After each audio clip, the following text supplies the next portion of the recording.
पंचदशी ग्रंथ में 11वां प्रकरण और इस 11वें प्रकरण के अंतर्गत आज श्लोक संख्या है 43। इस 43 नंबर के श्लोक की अवतरणिका को देखिए। संक्षेपेण उक्तम अर्थम श्लोकत्रयेण प्रपंचयति। ठीक है, संक्षेप से कहा हुआ जो ऊपर वाला अर्थ है उस सबका सारांश 3 श्लोक के द्वारा कथन कर रहे ग्रंथकार। तो कहते हैं जाग्रत व्यावृत्तिभिश्रान्तो विश्रम्याथ विरोधिनी अपनीते स्वस्थचित्तो नु भवेद्विषये सुखम्। जाग्रत व्यावृत्तिभिश्रान्तो विश्रम्यात विरोधिनी अपनीते स्वस्थचित्तो भवेद् विषये सुखम्। जाग्रत व्यावृत्तिभिः, ऐसा तो शब्द चाहिए था व्यापृतिभिः, तो ठीक है। तो जाग्रत व्यापृतिभिः शान्तः विश्रम्य अथ विरोधिनी अपनीते स्वस्थचित्तः अनुभवेत विषये सुखाम। अन्वय, पहली पंक्ति सरल है, 1.5 पंक्ति।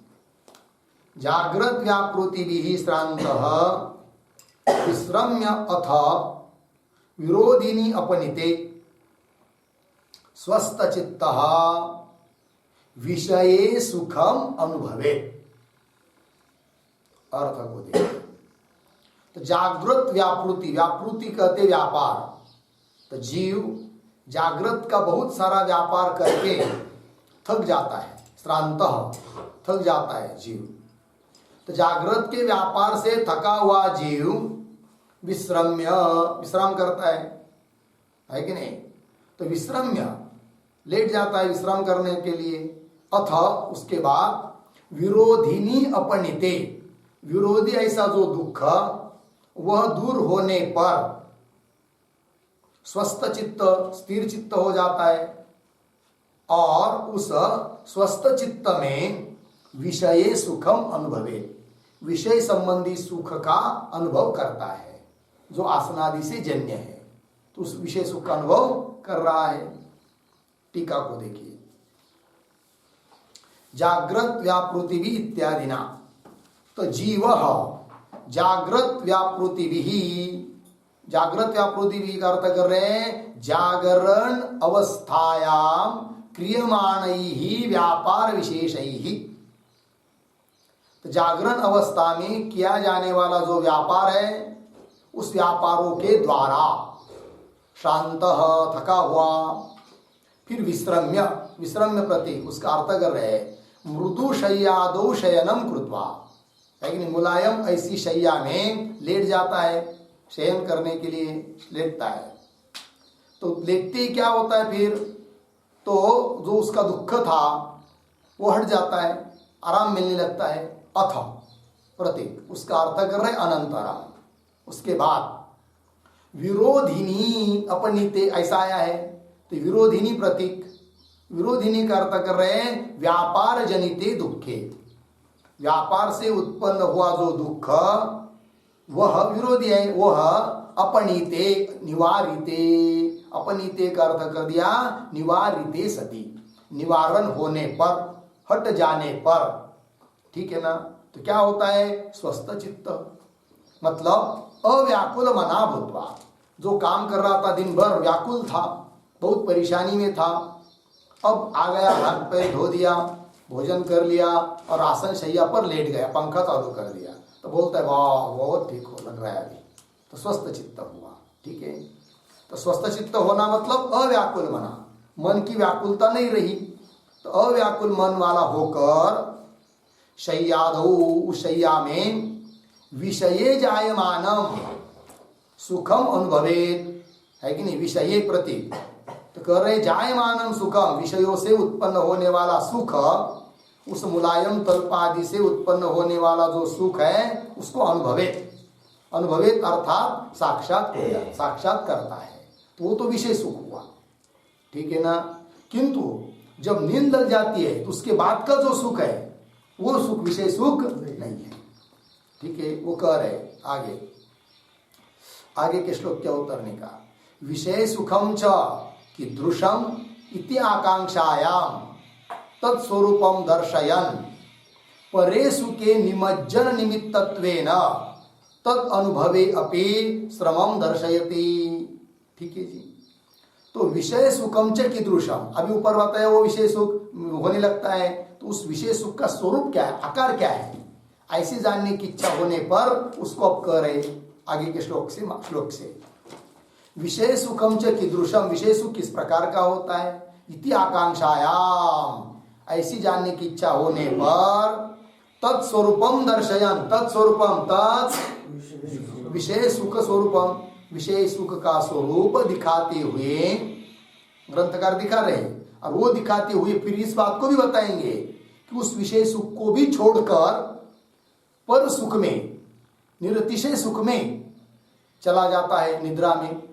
क्यों जाता है, विषय सुख तो मिल ही रहा था ना, तो उसका क्या कारण, तो वो विषय जो सुख है उसमें भी कुछ क्लेश है। जैसे व्यावहारिक क्लेश को छोड़कर शय्यादि सुख में आ गया, विषय सुख उसको मिलने लगा, उसमें भी त्रिपुटी जन्य दुख होता है, अतः उसको भी छोड़कर वो निरुपाधिक सुख लेने के लिए अपने स्वरूप में चला जाता है, नींद में जाता है, ये कहना। तो व्यापार जनिते दुखे अपनिते निवारिते सति, निवारण करने पर स्वस्थ चित्त, मतलब ये ना, स्वस्थ चित्त अव्याकुल मना भूत्वा शय्यादौ विषये जायमानं सुखम अनुभवेत साक्षात कुर्यात्। आगे के श्लोक क्या उतरने का, विषय सुखम च कीदृशम इति आकांक्षा भी चल रहा था, विषय सुख किस प्रकार का, ऐसी आकांक्षा होने पर तत्स्वरूपम दर्शयन, उस विषय सुख के स्वरूप को दिखाते हुए, है कि नहीं, विषय सुख के स्वरूप को दिखाते हुए परे सुखे, पर सुख श्रेष्ठ सुख, निरुपाधिक सुख, परे सुखे, निरुपाधिक सुख मतलब वो भी सुख सोपाधिक ही है, सुषुप्ति का सुख, किंतु इस विषय सुख की अपेक्षा निरुपाधिक कहना है। वैसा निरुपाधिक सुख तो वही एकमात्र, कौन सा, ब्रह्म सुख। तो परे सुखे निमज्जन निमित्तत्वेन, पर सुख के लिए निमज्जन होने के लिए वो निमित्त है विषय सुख। क्या निमित्त है वो, तो तद अनुभवे अपि श्रमम, उस विशेष तत् अनुभवे, तद अनुभवे अपि, तद विषय सुख अनुभवे अपि, विषय सुख का अनुभव करते समय में भी श्रम होता है, उस श्रम को भी दिखा रहे हैं, अतः उसको भी छोड़कर वो पर सुख में चला जाता है, ये कहना। आत्माभिमुखधीवृत्तौ, आत्माभिमुखधीवृत्तौ स्वानंद प्रतिबिंबति, स्वानंद प्रतिबिंबति, अनुभूयेन मत्रापि, अनुभूयेन मत्रापि, त्रिपुट्या शान्तिमाप्नुयात्, त्रिपुट्या शान्तिमाप्नुयात्। आत्माभिमुखधीवृत्तौ स्वानंद प्रतिबिंबति, अनुभूयेन मत्रापि, त्रिपुट्या शान्तिमाप्नुयात्। आत्माभिमुखधीवृत्तौ स्वानंद प्रतिबिंबति, अनुभूय एनाम अत्र अपि त्रिपुट्या शांतिम आपनुयात्। अन्वय, आत्माभिमुखधीवृत्तौ स्वानंद प्रतिबिंबति, एनाम नहीं, अत्रापि एनम अनुभूय, अत्रापि एनम अनुभूय त्रिपुट्या शांतिम आपनुयात्। अर्थ देखिए, तो क्या होता है, तो आत्माभिमुख बुद्धिवृत्ति होने पर, आत्माभिमुख बुद्धिवृत्ति का मतलब होता है अंतर्मुख वृत्ति होने पर, क्योंकि विषय प्राप्त हुआ तो उतने काल के लिए, थोड़ी देर के लिए वृत्ति अंतर्मुख हो जाती है। तो अंतर्मुख वृत्ति का ही मतलब होता है कि आत्माभिमुख वृत्ति, एकाग्र वृत्ति, आत्मा की सम्मुख वृत्ति, स्थिर वृत्ति। तो आत्माभिमुख धीवृत्त, उस वृत्ति में स्वानंद, अपने स्वरूपभूत आनंद का प्रतिबिंब होता है। विषयों में तो सुख है नहीं है, किंतु विषयों के निमित्त से किंचित क्षण भर के लिए वृत्ति स्थिर होती है, उसको कहते हैं अंतर्मुख वृत्ति या आत्माभिमुख वृत्ति। और उस वृत्ति में, स्थिर वृत्ति में आत्मानंद का भान होता है। ठीक है, तो स्वानंद प्रतिबिंबती, किंतु उस स्वानंद का अनुभव करने के लिए भी त्रिपुटी की जरूरत है, क्योंकि वह अनुभव करने वाली वृत्ति और वो सुख है कि नहीं, अनुभाव्य, और उसका अनुभव त्रिपुटी। तो अत्रापि एनम अनुभूय, अत्रापि एनम विषयानंदम, उस विषयानंद का अनुभव करके त्रिपुटी से अनुभव करता है। तो त्रिपुटी से क्या होता है, श्रम होता है। अतः वो भी श्रम न होवे, इसलिए उस सुख को भी छोड़कर पर सुख में निमग्न होता है, सुषुप्ति लग जाती है, नींद में जाता है। तो त्रिपुट्या शांतिम आत्मयात, लग गया।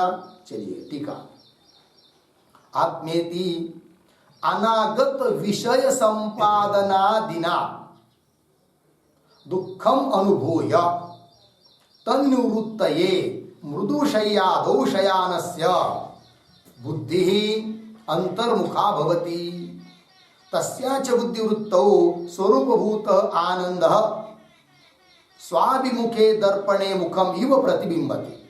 अर्थ देखिए, अनागत विषय, अनागत विषय का मतलब होता है अप्राप्त विषय। ठीक है, तो अप्राप्त विषय संपादनादिना दुखम अनुभूय, कि जो विषय अभी प्राप्त नहीं है उसको प्राप्त करने के लिए आदमी प्रयत्न करता है, और जब भी आदमी प्रयत्न करता है तो उस समय दुख होता है। तो दुख का अनुभव करके फिर अनागत विषय संपादनादिना दुखम अनुभूय, दुख का अनुभव करके तन्निवृत्तये, उस दुख की निवृत्ति के लिए मृदु शय्यादौ शयानस्य, पुरुषस्य मृदु मुलायम शय्या में लेट जाता है। तो ऐसा उस मृदु शय्या में सोया हुआ पुरुष, पड़ा हुआ पुरुष, नींद नहीं लगी अभी, तो मृदु शय्यादौ शयानस्य पुरुषस्य बुद्धि ही अंतर्मुखा भवति, उसकी बुद्धि क्या हो जाती है, अंतर्मुख हो जाती है, अंतर्मुखा भवति। तस्यां च बुद्धिवृत्तौ, ऐसे उस बुद्धिवृत्ति में, उसको उस वृत्ति को ही कहते हैं अंतर्मुख वृत्ति या आत्माभिमुख वृत्ति। तो तस्यां च बुद्धिवृत्तौ, क्या होता है, उस बुद्धिवृत्ति में, सप्तमी, स्वरूपभूत आनंद प्रतिबिंबति, स्वरूपभूत आनंद, अधिष्ठान भूत चैतन्य का आनंद प्रतिबिंबित होता है। किसकी तरह, दृष्टांत देकर समझा रहे हैं। स्वाभिमुखे दर्पणे मुखम इव, जैसे अपने सम्मुख दर्पण लिया, तो बिंब के सामने दर्पण आने पर शीशा, उसमें मुख का क्या होता है, प्रतिबिंब होता है। उस प्रकार बुद्धिवृत्ति स्थिर हो गई, अंतर्मुख हुई, तो उसमें आत्मानंद का भान होता है। तो स्वाभिमुखे दर्पणे, अपने अभिमुख, अपने सम्मुख, अपने सामने आया हुआ दर्पण में जिस प्रकार मुख का प्रतिबिंब होता है, उसकी तरह प्रतिबिंबती। तो प्रतिबिंबती का कर्ता कौन है, प्रतिबिंबती क्रियापद है, प्रतीक कर्ता कौन है, कर्ता कौन है इसमें, वाक्य में है स्वरूपभूत आनंद प्रतिबिंबती, स्वरूपभूत आनंद का प्रतिबिंब होता है। स्वरूपभूत आनंद कुत्र प्रतिबिंबती, स्वरूपभूत आनंद बुद्धिवृत्तौ प्रतिबिंबती, है कि नहीं, बुद्धिवृत्ति में प्रतिबिंबित होता है कि नहीं, लग गया अर्थ। आगे चलिए फिर, और बीच में स्वाभिमुख के तौर पर दृष्टांत है। आगे, एष ही विषयानंद, इसी आनंद को कहते हैं, कौन सा आनंद, ये विषयानंद है। आगे, अत्रापि, अत्रापि प्रतीक है, उसका अर्थ कर रहे हैं अस्याम अपि वेलायाम, इस समय में भी, मतलब विषयानंद का अनुभव करते समय में भी। एनाम, एनम प्रतीक, उसका अर्थ कर रहे हैं विषयानंद। इस विषयानंद को अनुभूय, उस विषयानंद का अनुभव करके, है कि नहीं, अनुभूय, उसमें भी त्रिपुटी है, कौन कौन, अनुभवित्रो, अनुभव, अनुभाव्य लक्षणया त्रिपुट्या श्रमम प्राप्नुयात्, उस विषयानंद का अनुभव करते समय में भी क्या चाहिए? त्रिपुटी। और त्रिपुटी आई, द्वैत आया तो श्रम ही है, क्लेश होता ही है। ठीक है, तो कौन त्रिपुटी वहां पर? अनुभविता एक, अनुभव दोन, और अनुभाव्य मतलब अनुभव का विषय तीसरी बात हुई। तो अनुभाव्य लक्षणया त्रिपुटिया श्रमम प्राप्त, या श्रम को प्राप्त होता है। फिर उस श्रम को भी हटाने के लिए क्या होता है?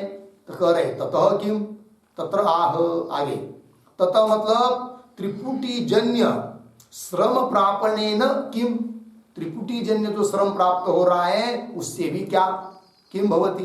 तो कह रहे तत्र आह तत्श्रमस्यापनुत्यर्थम जीवो धावेत् परात्मने तेनैक्यं प्राप्य तत्रत्यो ब्रह्मानंद स्वयं भवेत्। तत्श्रमस्यापनुत्यर्थं जीवो धावेत् परात्मनि तेनैक्यं प्राप्य तत्रत्यो ब्रह्मानंद स्वयं भवेत्। तत्श्रमम् अस्य अपनुत्यर्थम, नहीं, तत्श्रमस्य अपनुत्यर्थम जीवः धावेत् परात्मनि तेन ऐक्यं प्राप्य तत्रत्यः ब्रह्मानंदः स्वयं भवेत्। अन्वय तत्श्रमस्य अपनुत्यर्थम जीवः परात्मनि धावेत् तेन ऐक्यं प्राप्य स्वयं तत्रत्यः ब्रह्मानंदः भवेत्। अर्थ देखिए, तत्श्रमस्य अपनुत्यर्थम, तत्श्रमस्य त्रिपुटी दर्शन जनितस्य श्रमस्य, बोलते क्यों नहीं आप लोग? बोला जाओ। तत्श्रमस्य है कि नहीं? त्रिपुटी दर्शन से उत्पन्न हुआ जो श्रम ऊपर के श्लोक में बताया, उसका अपनुत्यर्थम नाशार्थम, वो श्रम भी निवृत्त हो जाए इसलिए जीव परात्मनि धावे, जीव परमात्मा की तरफ दौड़ता है। फिर दौड़ने के बाद क्या होता है? तो तेन ऐक्यम प्राप्य, तेन परमात्मना ब्रह्मणा, है कि नहीं, ब्रह्म के साथ ऐक्य प्राप्त करके, क्योंकि नींद लग जाती है तो परमात्मा के साथ भेद नहीं रहता है, अभेद को प्राप्त हो जाता है, किंतु उसको ध्यान नहीं है कि मैं ब्रह्म ही बन गया हूं, क्योंकि आवृत्त आनंद है वो, इतना ही। तो तेन ऐक्यम प्राप्य, एक रूप प्राप्त होकर, एक है कि नहीं, उस ब्रह्म के साथ एक रूप होकर स्वयं तत्रत्य ब्रह्मानंद भवेत्, स्वयं वहां का जो ब्रह्मानंद है वो स्वयं वो बन जाता है, ब्रह्मानंद ही बन जाता है। ठीक है, चलिए टीका।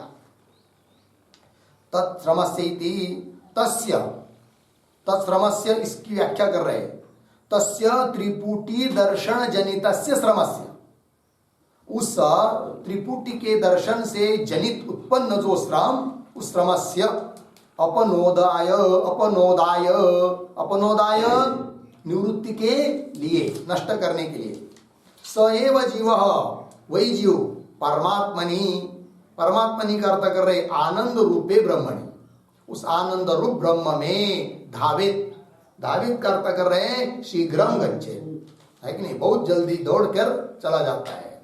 उसको ऐसा लगता है कब नींद लग जाए, यदि नहीं लगती है समझ लीजिए नींद जल्दी, तो बहुत क्या करता है, कष्ट होता है उसको, पता नहीं आज क्या हो गया, नींद ही नहीं लग रही है, इधर उधर ये करेगा वो करेगा, प्रयास करेगा नींद लेने का, करवट बदलते रहेगा, नींद लगती नहीं है, प्रयत्न कर रहा है। क्यों प्रयत्न कर रहा है? कि अभी क्या हो रहा है, विशेष सुख तो प्राप्त है, किंतु उसमें भी त्रिपुटी जन्य श्रम ही हो रहा है।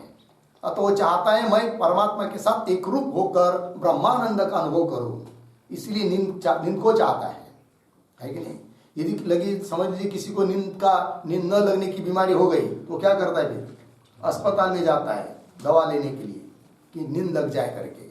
ठीक है जी, तो चलिए, तो धावे शीघ्रम गच्छेत्, और गत्वा च, फिर गया तो तेना, तेना प्रतीक है, तेना उसका अर्थ कर दिया ब्रह्मणा, ऐक्यम प्रतीक उसका अर्थ कर दिया तादात्म्य, उस ब्रह्म के साथ तादात्म्य को प्राप्त होकर, गत्वा प्राप्त होकर, फिर सता सौम्य तदा संपन्नो भवति, श्रुति है, इति श्रुते क्या कहती है, सौम्य सता, सता मतलब उस सत्स्वरूप ब्रह्म के साथ, तदा सुषुप्ति काल में, संपन्न भवति एकरूप हो जाता है ब्रह्म के साथ, श्रुति कर रही है, इति श्रुते स्वयमपि तत्रत्यः, तत्रत्य का अर्थ कर रहे तस्याम सुषुप्तौ स्थितः, उस सुषुप्ति में स्थित ब्रह्मानंद भवे, स्वयं ब्रह्मानंद हो जाता है।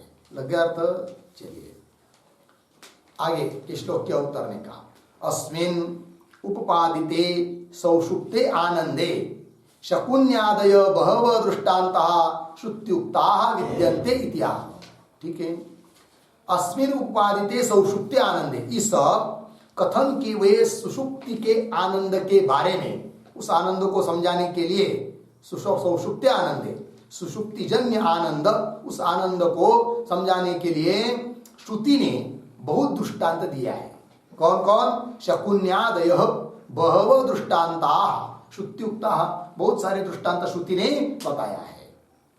श्रुत्युक्ता विद्यन्ते, कौन कौन दृष्टांत है? तो श्लोक के माध्यम से ग्रंथकार कह रहे हैं, दृष्टांता शकुनिश्चेन, दृष्टांता शकुनिश्चेन, कुमारश्च महानुपः, कुमारश्च महानुपः, महाब्राह्मण इत्येते, महाब्राह्मण इत्येते, सुप्त्यानन्दे श्रुतिरिताः, सुप्त्यानन्दे श्रुतिरिताः, दृष्टान्ता शकुनिश्चेन, कुमारस्य महानृपः, महाब्राह्मण इत्येते, सुप्त्यानन्दे श्रुतिरिताः। दृष्टान्ताः शकुनिः, शेनः, कुमारः च महानुपः, महाब्राह्मणः इति एते सुप्त्यानन्दे श्रुतिरिताः, श्रुत्या कथिताः श्रुतिरिताः। ठीक है, अन्वय, शकुनिः शेनः कुमारः महानृपः च महाब्राह्मणः इति एते दृष्टान्ताः सुप्त्यानन्दे श्रुतिरिताः। ठीक है, अर्थ शकुनी का दृष्टांत, शकुनी, शकुनी मतलब पता है कौन? कौन शकुनी? दुर्योधन का मामा, वो नहीं शकुनी, वो शकुनी नहीं लेना यार। शकुनी का अर्थ होता है पक्षी विशेष, चिमनी, वो अभी अभी आती है ना, वो घट्टा बनाने के लिए, वो शकुनी है, पक्षी विशेष चिमनी। ठीक है, क्या बोलते हैं उसको? क्या बोलते हैं हिंदी में? क्या बोलते चिमनी को? चिड़िया। चिड़िया, तो वही तो बोल रहा हूँ, चिड़िया। शेन, शेन भी एक पक्षी विशेष है। कुमार, छोटा बच्चा, ध्यान दीजिए, छोटा बच्चा, उदाहरण कुमार, छोटा बच्चा होता है ना 5-6 साल का, वो छोटा छोटा या स्तनपान करने वाला हो। और महानुप राजा, ठीक, और महाब्राह्मण ब्रह्मवेत्ता पुरुष या ब्राह्मण, इति एते दृष्टांता, ये सब दृष्टांत दिए हैं किसके लिए? सुप्त्यानंदे, सुषुप्तिकालीन आनंद को समझाने के लिए श्रुति ने दृष्टांत दिया है। इन सभी दृष्टांतों का विश्लेषण स्वयं ग्रंथकार एक एक का करने वाले हैं। तो टीका देखिए, दृष्टांता इति शकुन्यादिभिः पंचभिः दृष्टान्तैः सुप्तौ आनंदोपपादनेन तत्र सुखम नास्ति इति मतम निराकृतम। ठीक है, तो कह रहे हैं पूर्व पक्ष ने कहा था ना कि सुषुप्ति में सुख नहीं है करके, तो उसका क्या हुआ? निराकरण हो जाता है, श्रुति भी बता रही है। इसलिए तो शकुन्यादि भी पंचभी, शकुनी इत्यादि 5 दृष्टांतों के द्वारा सुप्तौ आनंदोपादनेन, सुषुप्ति काल में आनंद है ऐसा उपादन करने से तत्र सुखम नास्ति, तत्र सुषुप्तौ सुखम नास्ति, सुषुप्ति में सुख नहीं है ऐसा जो लोग बोल रहे थे पूर्व पक्षी, इति मतम निराकृतम, इस मत का क्या हुआ? निराकरण हुआ, खंडन हुआ।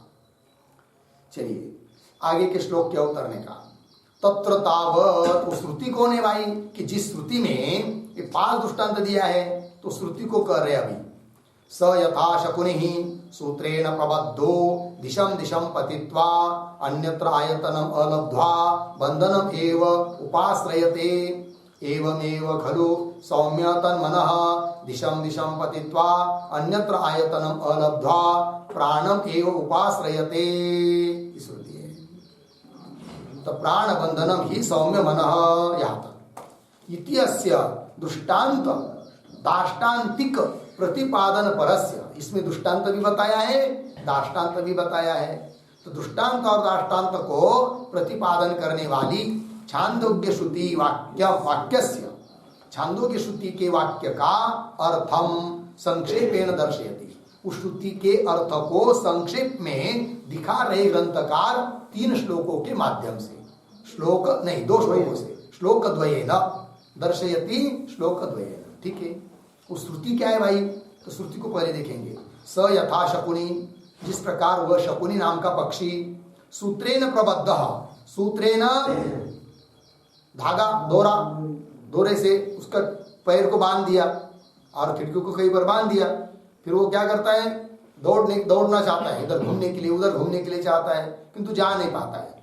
फिर वो थक जाता है तो पुनः अपनी जगह पर आके बैठता है। ये दृष्टांत। ठीक है। तो स यथा शकुनी सूत्रेण प्रबद्ध दिशम दिशम पतित्वा, दिश इधर उधर दौड़ने का प्रयास करता है।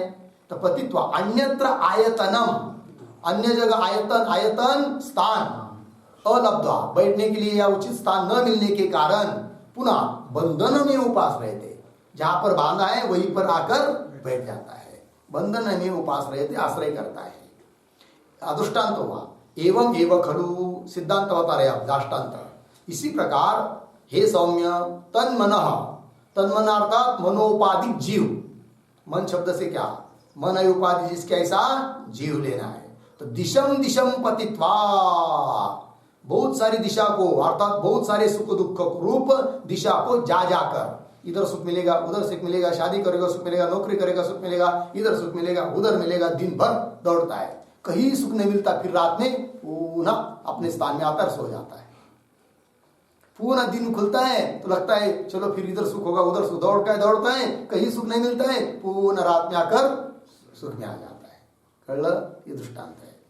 दिशम दिशम पतित्वा अन्यत्र आयतनम अलब्ध्वा, कहीं पर भी स्थान न मिलने के कारण, ठीक है ना, प्राण में वो उपाश्रयते, प्राण अर्थात प्राण उपलक्षित परब्रह्म, परब्रह्म का ही आश्रय करता है कि नहीं? प्राण बंधनम ही सौम्य मन, इसलिए मन का बंधन नहीं है कौन? प्राण। ये श्रुति ने कहा है। चलिए श्लोक को पढ़ते हैं। शकुनि सूत्रबद्ध सन् दिक्षु व्यापृत्य विश्रमम् अलब्ध्वा बंधन स्थानम्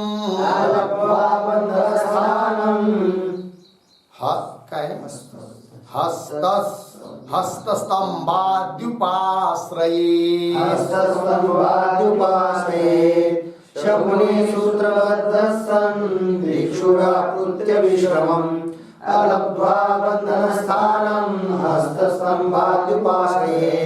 शकुनि सूत्रबद्ध सन् दिक्षु व्यापृत्य विश्रमम् अलब्ध्वा बंधन स्थानम, कौन? हस्तस्तंभादि उपाश्रयेत। अन्वय सरल।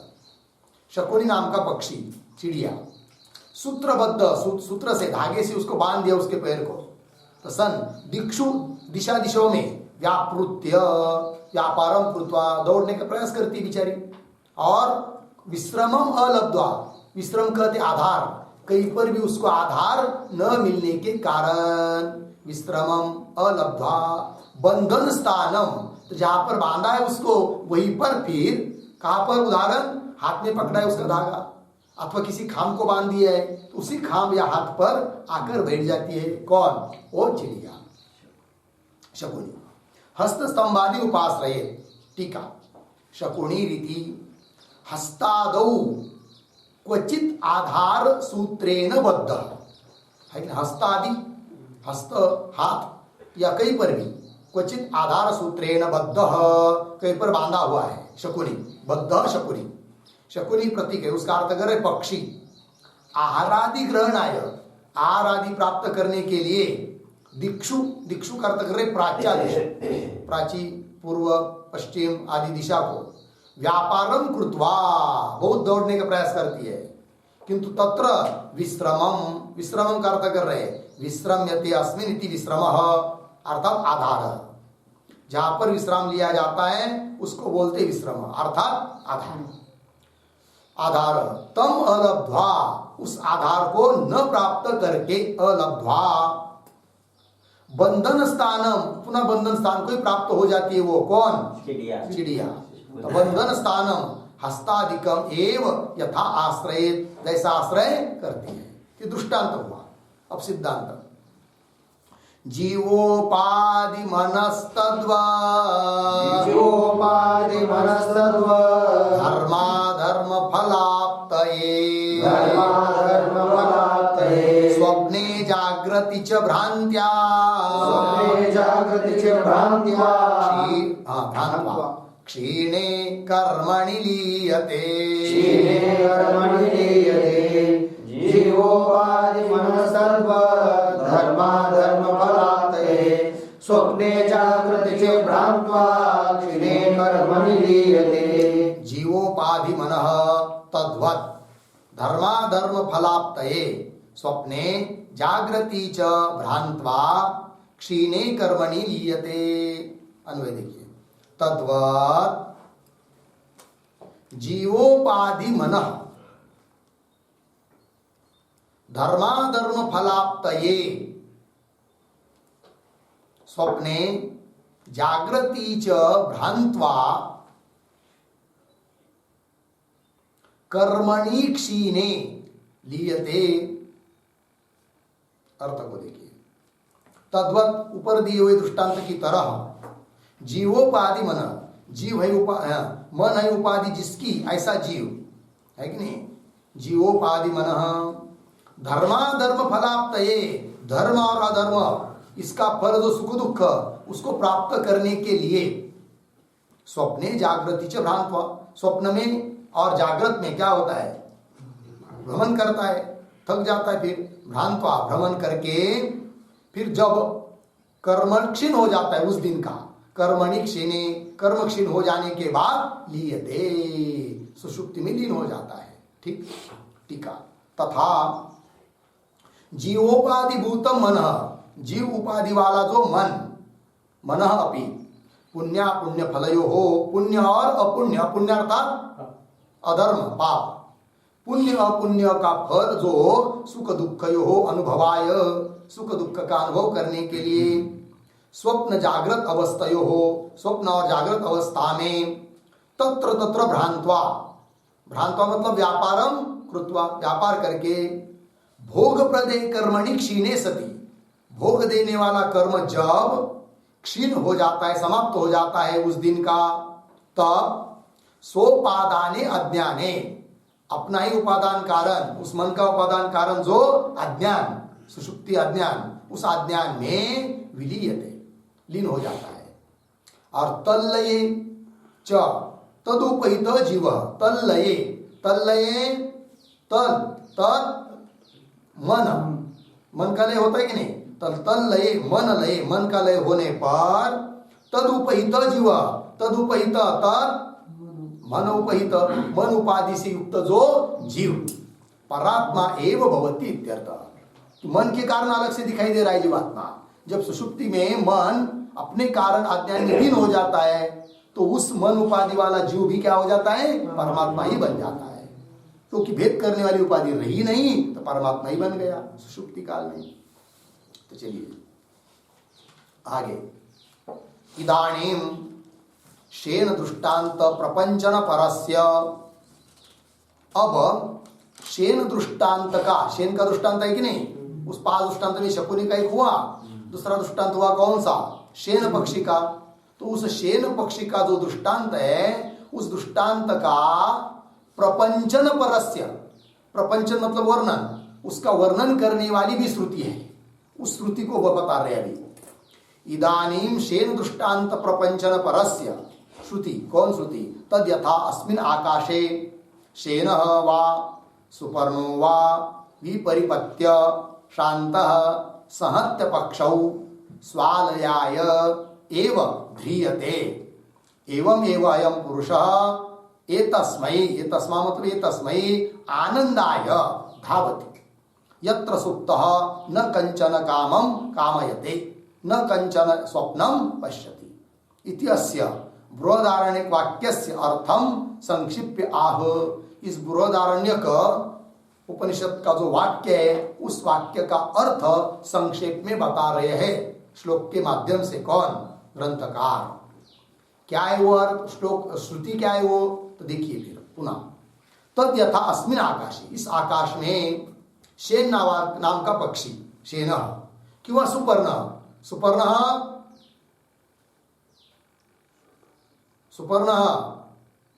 गरुड़। सुपर्ण का अर्थ क्या है? गरुड़ नाम का पक्षी, उसका बोलते सुपर्ण।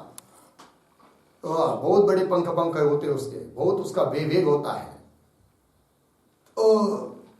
देखो भाई, तद यथा अस्मिन् आकाशे शेन वा सुपर्ण वा विपरिपत्य करते भ्रांत्वा, भ्रमण करके, शांत थक जाता है। फिर थकने के बाद सहत्य पक्षो, अपने पंख को समेट लेता है, सहत्य। फिर स्व आलयाय, उसका जो भी रहने का ठिकाना है, घर उसका आलय, नीड, खोपा, वहां चला जाता है सोने के लिए। स्व आलयाय एवं ध्रियते नाम धावती, दौड़ता है थकने के बाद। ध्रियते एवं लग गया। एवं इसी प्रकार अयम पुरुष जीव, पुरुष शब्द का अर्थ क्या? जीव। ये तस्मै आनंदाय, इस आनंद के लिए। कौन सा आनंद? सौषुप्त आनंद, सुषुप्तिकालीन आनंद। उस आनंद के लिए धावती, दौड़ता है। हर एक व्यक्ति सुषुप्ति के आनंद के लिए दौड़ता है कि नहीं? है कि नहीं? कितना भी परिश्रम करता रहे, कितना भी उद्योगी हो, है कि नहीं, किंतु अंतिम में थककर वो बोलता है नहीं भैया थोड़ा हमको सोने दो, अर्थात सुषुप्ति आनंद के लिए दौड़ता है। लग गया? हाँ। आनंद आए धावती, यत्र, ऐसा वो आनंद है कि जहां पर सुप्त, सोने के बाद सुप्त हुआ पुरुष, सोया हुआ पुरुष न कंचन कामयते, किसी भी काम अर्थात भोग को इच्छता नहीं है, चाहता नहीं है, किसी भोग की कामना नहीं करता है। बहुत नींद आ रही हो और उसको कहेंगे अरे भाई तुमको बहुत गुलाब जामुन अच्छे लगते हैं, खाओ ना, बाद में सो जाओ। हो सकता है 2-4 खा भी लेगा, फिर और बोलेंगे अब छोड़ो ना सोने का, क्या सोने से होने वाला है, जो आनंद उसको मिल रहा है वो आनंद यहाँ पर ले लो, क्योंकि आपको बहुत प्यारे हैं। कौन? गुलाब जामुन। तो बहुत सारे अपने पास खाते बैठो, खाएगा क्या? नहीं, वो क्या बोलेगा, ये सब छोड़ो, फेंको उधर, अब मुझे सोने दो, हमको कुछ नहीं चाहिए। ठीक है, दौड़ता है सोने के लिए। तो स्व आलयाय एव ध्रियते एवं एव अयम पुरुष एतस्मै आनंदाय धावति यत्र सुप्त, जा सोने पर न कंचन कामम मतलब भोगम कामयते, किसी भोग को नहीं चाहता है। न कंचन स्वप्नम पश्यति, किसी स्वप्न को भी नहीं देखता। गाढ़ निद्रा जब लगती है ना तो उसमें स्वप्न भी मालूम नहीं पड़ता है, स्वप्न भी नहीं होता है। ठीक है, इस बृहदारण्यक वाक्य के अर्थ को संक्षेप में श्लोक के माध्यम से बता रहे ग्रंथकार। उस श्लोक को पढ़ते। शेनो वेगेन नीडैका लंपटः शयितुं व्रजे जीवः सुप्ते तथा धावे ब्रह्मानन्दैकलम्पटः शेनो वेगेन नीडैकलम्पटः शयितुं व्रजे जीवः सुप्ते तथा धावे ब्रह्मानन्दैकलम्पटः। शेनः वेगेन नीडैकलम्पटः शयितुं व्रजेत् जीवः सुप्ते तथा धावेत् ब्रह्मानन्दैकलम्पटः। अन्वय देखिए, शेनः शयितुं नीडैकलम्पटः वेगेन व्रजेत्, वेगेन व्रजेत्। ठीक है, नीचे तथा जीवः ब्रह्मानंदैकलम्पटः, सुप्तेयी धावेत। अर्थ शेन, शेन पक्षी, ठीक है, शयितुम सोने के लिए, नीडैक लंपट, लंपट मतलब आसक्त, नीड मतलब उसका घोंसला, खोसा, खोपा, उसका रहने का घर। तो नीडैक लंपट अपने घोंसले में आसक्त, वेगेन व्रजेत, बहुत वेग से अपने नीड में चला जाता है, घोंसले में, घर में सोने के लिए। दृष्टांत हुआ उस प्रकार। तथा जीव ब्रह्मानंद लंपट, उसको बस कुछ नहीं चाहिए, क्या चाहिए? ब्रह्मानंद चाहिए। तो ब्रह्मानंद में आसक्त हुआ जीव भी सुप्ते धावे, सोने के लिए दौड़ता है। यद्यपि सुषुप्त का आनंद भी ब्रह्मानंद होने पर भी आवृत्त है और उसको निरुपाधिक आनंद चाहिए, किंतु उसको निरुपाधिक आनंद का ध्यान नहीं है, तो बोलता है जाने दो, ये आनंद मिल रहा है, इसी में काम भाग लेते हैं। तो फिर सोने के लिए दौड़ता है कौन? जीव। टीका देखिए, यथा आकाशे सर्वतः प्रचरन शेन, आकाश में सब जगह दौड़ रहा है कौन? शेन नाम का पक्षी। शेन का अर्थ कर रहे तन नामा पक्षी, पक्षी विशेष, बाज पक्षी भी उसको बोलते हैं, और वो मुर्गा मुर्गी को खाता है शेन, ठीक है ना। इसलिए वो लोग बहुत सावध रहते हैं, शेन आ गया, बाज आ गया तो उसको फिर गरुल से उड़ा देते हैं, ठीक है। शेन ये तन नामा पक्षी, उठा के ले जाता है नहीं तो। गगने संचार निमित्त श्रम परिहाराय, आकाश में घूमता रहता है, किंतु कितना घूमेगा, श्रम तो होगी ही ना, पंखा हिला नहीं पड़ता है, दुख होता ही उसको भी, है कि नहीं। तो गगने संचार निमित्त श्रम, संचार के निमित्त से जो उसको श्रम होते हैं, उस श्रम को परिहार करने के लिए, हटाने के लिए, नष्ट करने के लिए शयितुम, शयितुम मतलब शयनम करतुम, सोने के लिए। नीडैक लंपट प्रतीक है, उसका अर्थ कर रहे हैं कुलायिका विलासवान, कुलाय है कि नहीं, कुलाय मतलब उसका खोपा, घोंसला, एकमात्र उसके घोंसले में, घोंसले को ही चाहने वाला। व्रजेत शीघ्रम गच्छेत, जल्दी जाता है। तद्वत एव, उसी प्रकार जीव, जीव प्रतीक, उसका अर्थ कर रहे मनोपाधिक चिदाभास, मन उपाधि जिसकी ऐसा चिदाभास, अपि चिदाभास भी। ब्रह्मानंदैक अभिलाषवान, केवल एकमात्र ब्रह्मानंद को ही चाहने वाला कौन? जीव। स्वापाय, स्वापाय सोने के लिए, शीघ्रम गच्छेत बहुत वेग से जाता है। कहा? हृदयाकाशम इति शेष, अपने हृदयाकाश में अंतरंग होकर सो जाता है जीव। लग गया दृष्टांत की तरह। तो कितने दृष्टांत का विवेचन हुआ? दो। कौन कौन? शकुनी और शेन। उसके बाद दृष्टांत आता है किसका? कुमार का, महाराजा का और ब्राह्मण का, ठीक है। एक श्लोक लेते हैं। स यथा, अवतर निकालेंगे। स यथा कुमार वा महाराज वा महाब्राह्मण, तीनों दृष्टांत इस स्थिति में आ गए, कुमार, महाराजा और महाब्राह्मण। वा अतिघ्निम आनंदस्य गत्वा, लग गया? अतिघ्निम आनंदस्य, इसका अर्थ है आनंद की अवधिभूत, अवधि अंतिम सीमा को प्राप्त होकर।